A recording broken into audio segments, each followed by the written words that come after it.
Oy, BH. Trabaho ka ulit, ha? Oo, ito Huwag kang titigil. Nakaduty na ako, di ba? Oo, huwag kang titigil, ha? Ba't nandito ka na naman? Ha? Wala lang. Hindi ko pa break. Break mo na. Hindi Ay, lang. hindi. Huwag ka magbe-break. Magtrabaho ka pa. Bawal mag-break. Bawal tumanga. Kailangan mong magtrabaho na magtrabaho. Mabait yung kumpanya namin eh. Huwag tulad sa iba. Di pa, ha?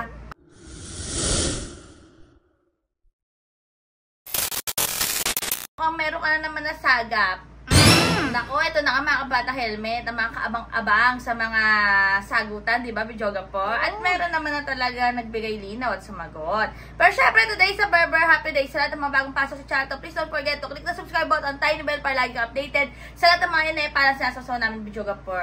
Gaya nga nung pinakaunang Bidyoga po, no, na nagsalita si FL Lam. Tapos, nagsalita na rin si Madam Sara Duterte regarding dyan. Sumagot. Ito na nga ang iniintay ng lahat. Kung ano ba yung gagawing desisyon at sagot ni PBBM. So, ayan na po yung sinagot niya.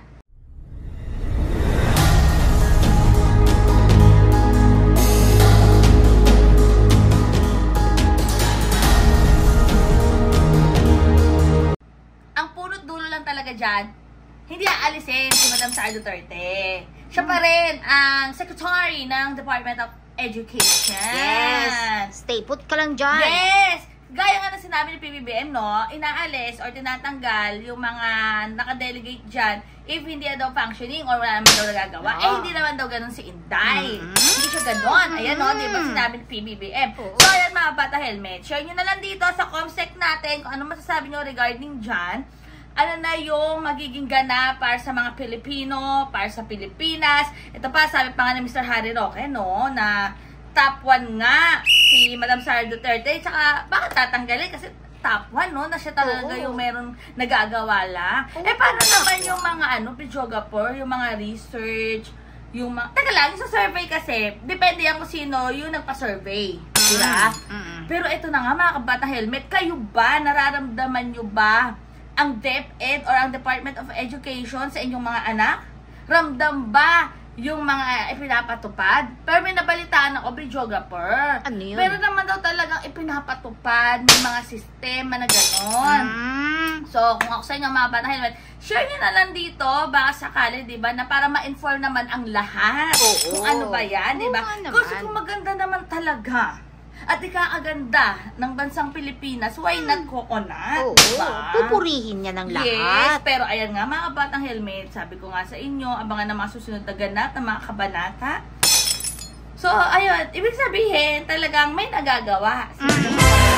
Tatanggalin daw yung walang silbi. Yes, yung walang silbi ang inaalis.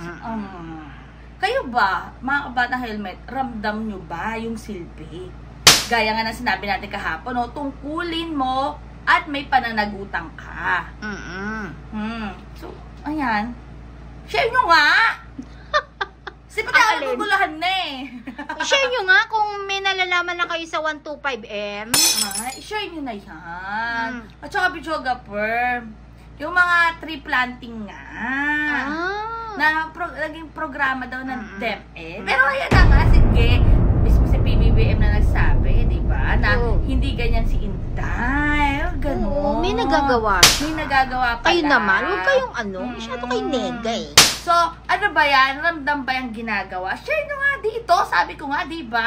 Okay, happy, stay healthy, stay safe tayo as always. Sabi ko sa buhay nyo nag-helmet din ang bukid. Keeps getting better every day. God bless everyone. Bye! Ano ba yun? O magtrabaho ka na ulit. Oo nga, di ba? Para sa tax mo yan, para ibabayad sa kanila. Oo nga, di ba nga? Taxpayer ako. Oo. Tsaka yung mga pinapasweldo nga sa kanila galing, di ba, sa akin? Sa inyo? Tayong lahat. Di ba? Damay-damay na to. Pero teka lang, nagtataka lang ako, Bidjogapur. Ano na naman? Parang Alin? pag-isip yung mga ganap, yung mga sinasabi sa bawat issue. Uy, alam mo? Parang gusto kong malinawan talaga. At saka gusto ko talagang makita kung ano nga ba yung mga nagawa't nagagawa. O habang nangyayari itong mga eksenang ito, magbabati ba sila? Sino ba dyan? O yung ba talaga yung script? Yun nga, mga kabatang helmet. Ano ba ang nangyayari? Scripted ba ang lahat? Ito ba nila mag-artista? Ay, bede, kasi nga diba si Mr. Philip Salvador gusto nga rin pumasok. Ay, oo nga, no. Pero ayan nga, scripted ba ang lahat? Ano namang issue yan? Anong season na ba tayo? Episode ano na ba to?